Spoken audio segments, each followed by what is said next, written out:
yang sebab kalau orang tersenyum saya juga ikut senang. Wah, keren keren. Cuma cuy, pada anda yang tahu bagaimana ya peran komunitas Tionghoa dalam sektor ekonomi dari sejak zaman kolonial hinggalah ke zaman era moden ni lah. Apa peran mereka yang paling besar kali di Indonesia? Yang paling popular lah. Di pernikahan Chinese itu jarang banget pakai kebaya. Makin aku Tak pernah lagi ya aku ketemu Chinese baik di negara Malaysia ke mana-mana lah. Kalau hari wedding mereka tu takkan ketemu ya yang pakai kebaya, pakai batik.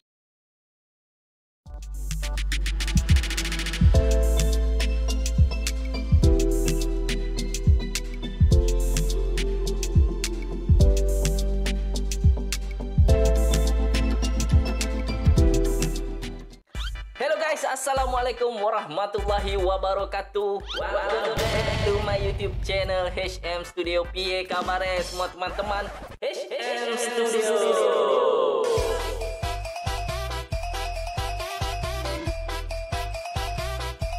Oke, moga semuanya sihat-sihat selalu, dimurahkan rezekinya dan dipermudahkan segala urusan anda semua guys. Amin amin ya robbal alamin. Oke, untuk konten kali ini, aku bakalan reaction video yang katanya orang-orang Tionghoa di Indonesia nggak mau dibilang Cina. Kenapa ya mereka nggak mau dibilang Cina? Oke, tanpa berlama-lama kita simak aja guys videonya sama-sama. Kamu lahir dari Indonesia, kamu makan Indonesia, minum minuman Indonesia. Ya. Walaupun kamu orang keturunan Tionghoa, tapi kamu sudah warga negara Indonesia. Jadi kamu harus mengabdikan diri ke Indonesia, gitu. Kisah doktor muda dari keturunan Tionghoa menjadi perwira TNI, mengabdi untuk negeri sepenuh hati. Inilah kami bersatu dalam pedoman Bhinneka Tunggal Ika. Wow. Seru banget cuy. Salut aku cuy dengan sikap toleransi yang tinggi yang ada di Indonesia. Keren. Ya, saya juga ingin memberikan sesuatu kembali untuk negara. Salah satunya dengan cara mengabdi sebagai tentara. Sebagai tentara, proud to be Indonesia.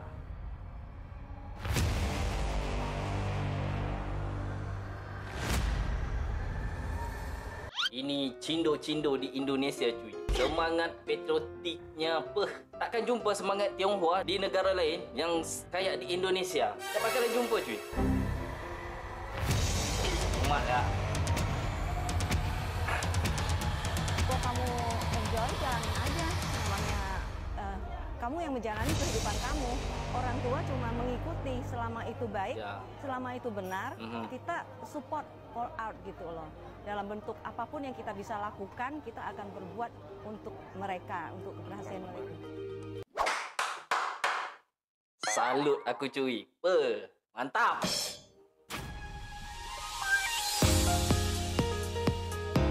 Menurut saya sih di negara ini dan di instansi TNI ini tidak ada pembedaan. Jadi semua diberikan kesempatan yang sama, bersaing yang sama, dan juga perlakuan di dalam organisasinya sendiri pun sama. Jadi saya dan teman-teman saya diperlakukan dengan sama, dididik dengan benar-benar untuk menjadi seorang prajurit yang baik. Keren ya.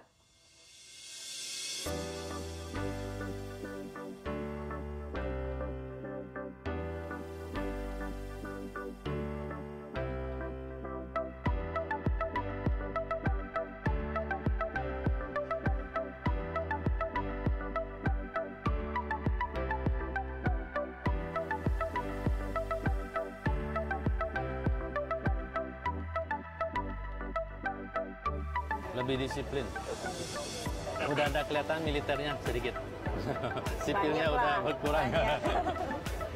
Saya senang karena pembentukan disiplin di rumah ya, kita jujur tidak sebaik pelatihan di TNI. Jadi disiplin ya, lebih gentleman, lebih bisa dipercaya. Jadi kita sangat senang, sangat positif. Nggak boleh berhenti tengah jalan. Betul tu Pak. Kehidupan orang normal ni dia tak seperti militer ya. Kehidupan militer ni dia penuh dengan orang kata disiplinnya, tepat waktunya. Orang kata hidup penuh aturan lah, kan? Itu lebih mendisiplinkan diri itu. Dan yang paling penting, gentleman. Harus sampai pensiun. Harus sampai pensiun.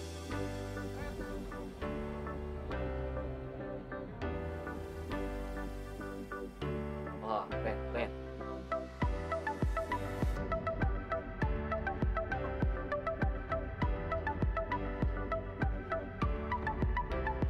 Bangga mak ayahnya ya.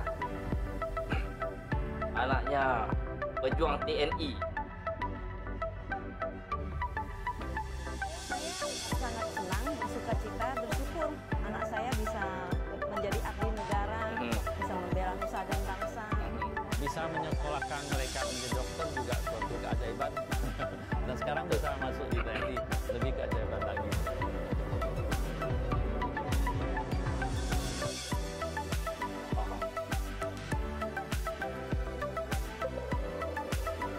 Bangga kali ibunya. Bangga kali cuy, bangga kali. Udahlah doktor, dapat berkhidmat pula untuk negara tu kan. Bukan kaleng-kaleng ni.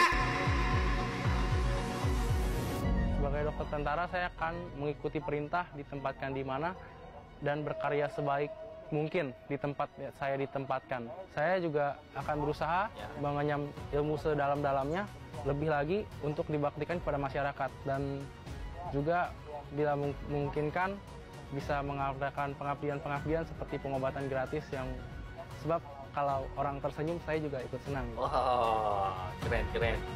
Mantap. Jiwanya besar ya.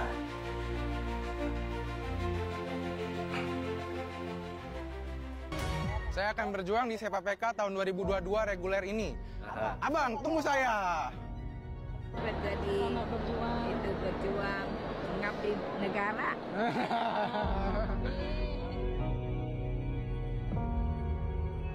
Ini pasti neneknya ya.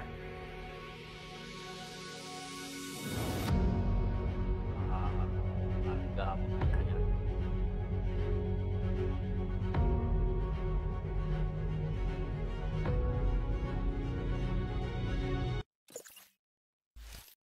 What is your nationality? Saya nggak bilang I'm Tionghoa, I'm Indonesian dengan bangganya. Dengan bangga dia menegaskan bahawa identitas terbesarnya adalah warga Indonesia.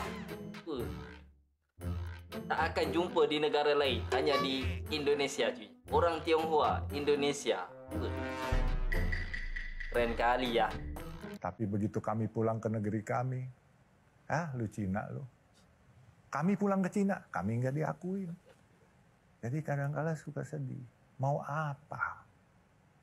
What is your nationality? Aku juga kadang-kadang terfikir cuy, bagaimana peran bahasa Hokkien, bahasa Mandarin dan juga bahasa daerah yang lain dalam menjaga identitas etnik Tionghoa di Indonesia. Bagaimana ya? Yang tahu nanti komen ya. Saya nggak bilang I'm Tionghoa, I'm Indonesian dengan bangganya. Dengan bangga. Tapi I'm begitu Indonesian, kami pulang katanya. ke negeri kami, lu Cina lu. Kami pulang ke Cina, kami nggak diakuin.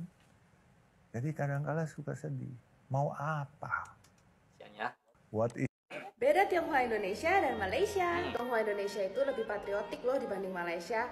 Tionghoa Indonesia lebih bangga dibilang orang Indonesia daripada orang China. Kedua, Tionghoa Malaysia biasanya masih bisa berbahasa Mandarin. Biasanya Tionghoa Malaysia di rumah masih menggunakan bahasa Mandarin sehari-hari. Sedangkan Tionghoa Indonesia lebih fasih berbahasa Indonesia. Bahkan banyak yang nggak bisa bahasa Mandarin loh. Yang ketiga, Tionghoa Indonesia udah tidak punya nama China. Biasanya namanya sudah full Indonesia. Sedangkan orang Malaysia biasa namanya masih Mandarin.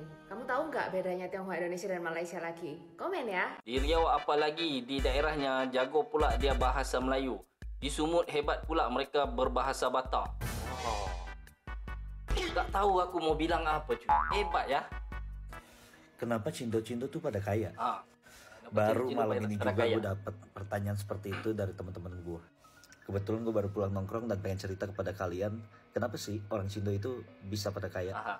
Gue kebetulan terlahir dari keluarga Cindo dan keluarga-keluarga gue, kerabat-kerabat gue itu juga banyak yang Cindo, dan ini gue mengambil sebuah kesimpulan guys. mereka ini tuh cenderung lebih memilih tuh keluarga. Jadi keluarga itu misalnya anak tuh nomor satu, anak nomor satu. Jadi kalau anak sekolah itu harus yang terbaik, kuliah yang terbaik, kalau bisa nggak ada duit pun harus di sekolah yang terbaik supaya suatu hari anak itu nggak susah. Ini kayak di Malaysia, aku lihat Cina-Cina di Malaysia sama cuy, sama. Ini sikap macam ni memang sama dengan Cina di Malaysia. Anaknya tuh harus bijak kan, sekolahnya, ujiannya harus nombor 1. Pokoknya harus usaha keras lah dari sejak kecil kan. Cuma cuy, pada anda yang tahu bagaimana ya peran komunitas Tionghoa dalam sektor ekonomi dari sejak zaman kolonial hinggalah ke zaman era moden ni lah. Apa peran mereka yang paling besar sekali di Indonesia? Yang paling popular lah. Yang tahu nanti komen ya cuy. Sebab peran mereka di Indonesia ni boleh dikatakan besar juga. Yang kedua nih sabar gitu guys. Orang tua kita tuh sangat-sangat sabar dalam menjalani proses hidup. Mereka tuh udah mikir gitu. Bukan di hari ini tapi mikirnya tuh udah di 20 tahun ke depan gitu. Di saat gue memang satu keluarga tuh lagi susah gitu ya, orang tua gue udah mikir 20 tahun ke depan tuh harus seperti apa, walaupun di saat itu tuh dia nabung buat memastikan kalau gue tuh bisa lulus kuliah. Yang ketiga nih, mungkin ada kaitannya dengan yang namanya money pride. Jadi di keluarga orang Cindo itu ketika melihat orang itu oke atau enggak, dilihat tuh dari duitnya gitu. Mohon maaf, mereka ayam 1 ekor untuk 3 hari lah. Kalau kita ayam 1 ekor 1 hari sudah habis.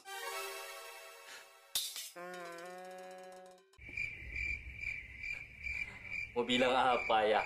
Saya dari keluarga sederhana, tapi saya berharap anak saya tidak seperti saya hidupnya.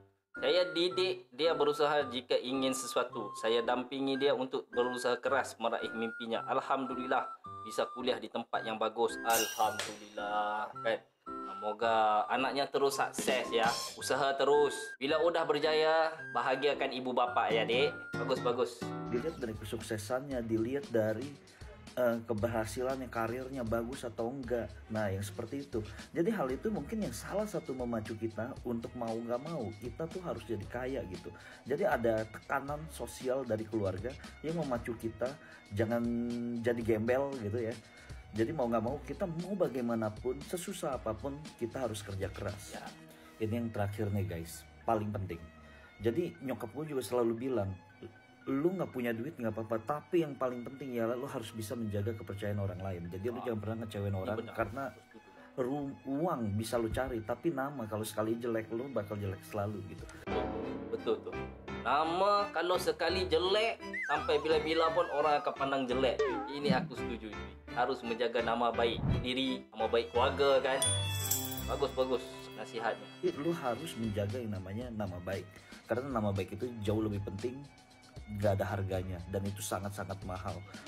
Satu hal yang gua sampai hari ini melihat dalam hidup ini ialah orang yang bervalue itu gak bakal kesusahan, karena orang yang bervalue akan selalu dicari orang.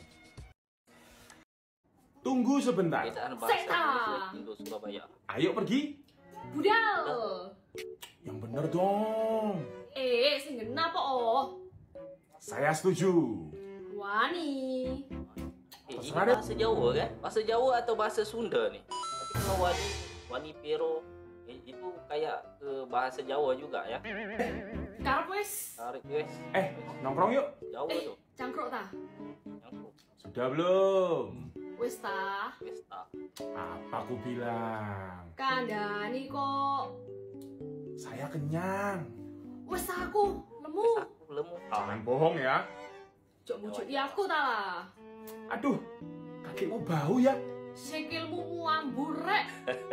Sering dikatain dasar Cindo. Walaupun etnis aku adalah Chinese Indonesia, tapi jujur aku tuh bangga banget jadi warga negara Indonesia. Setiap jalan-jalan ke luar negeri, pasti aku selalu bawa satu kain batik. Bahkan di hari pre-wedding aku tuh pakai kebaya secantik ini. Biasanya di pernikahan Chinese itu jarang banget pakai kebaya. Makin aku betul. Gak pernah lagi ya aku ketemu Chinese baik di negara Malaysia ke mana-mana lah. Kalau hari wedding mereka tuh takkan ketemu ya yang pakai kebaya, pakai batik. Ini Cindo di Indonesia nih kok keren sekali ya.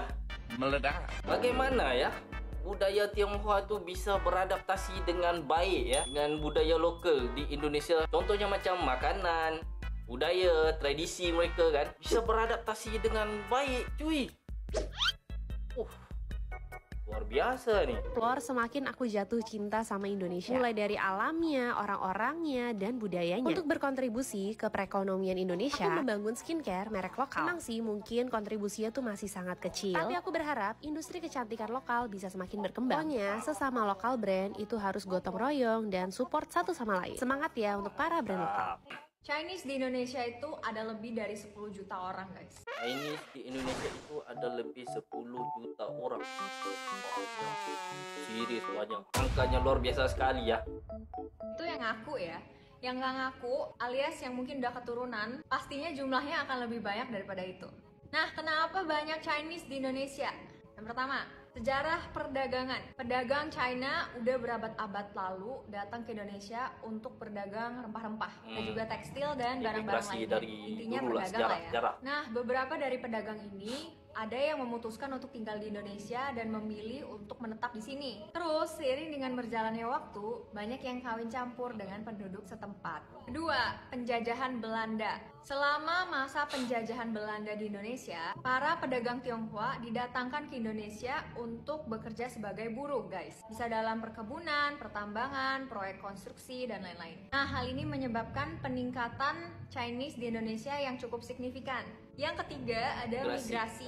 Pada abad ke-20, banyak orang Tionghoa datang ke Indonesia untuk menghindari gejala politik dan ekonomi yang ada di China. Aku pernah bahas ini juga, kenapa banyak Chinese di mana-mana ya, dan ini salah satu poinnya juga. Banyak dari mereka jadi pengusaha ya. Oh iya, kalau kalian pengen tahu tentang sejarah kakek aku datang ke Indonesia, aku bikin di video terpisah ya. Wah, keren Moy, cukup menarik pas keren sekali Moy. Ceritanya dari papa. Oke guys, itulah dia fenomena orang Tionghoa di Indonesia yang lebih milih tidak disebut sebagai Cina, tapi bangga menjadi ataupun disebut sebagai orang Indonesia. Mantap. Di sini cuy menunjukkan proses asimilasi yang sangat mendalam dari etnik Tionghoa dengan budaya dan juga identitas Indonesia. Rata-rata aku lihat masyarakat Tionghoa di Indonesia merasakan mereka ni sudah sepenuhnya menjadi bagian dari masyarakat Indonesia. Wah, itu luar biasa cuy. Halo.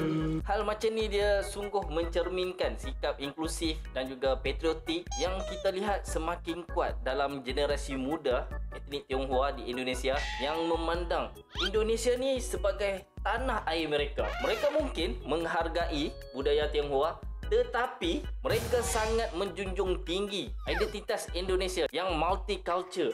Wah, itu menurut aku keren cuy. Gak akan jumpa di negara lain, hanya ada di Indonesia. Wah, luar biasa, luar biasa. Bagaimana cuy menurut anda semua? Jangan lupa ya, komen nanti di bawah pandangan anda tentang cindo-cindo di Indonesia. Oke cuy, aku rasa segitu dulu daripada aku kali ini. Jika anda suka, jangan lupa untuk anda subscribe, like, komen, dan share. Terima kasih kepada semua yang sudah nonton videonya dari awal hingga habis. Terima kasih banyak kerana mendukung HM Studio. Oke, jumpa lagi di next video yang akan datang. Assalamualaikum.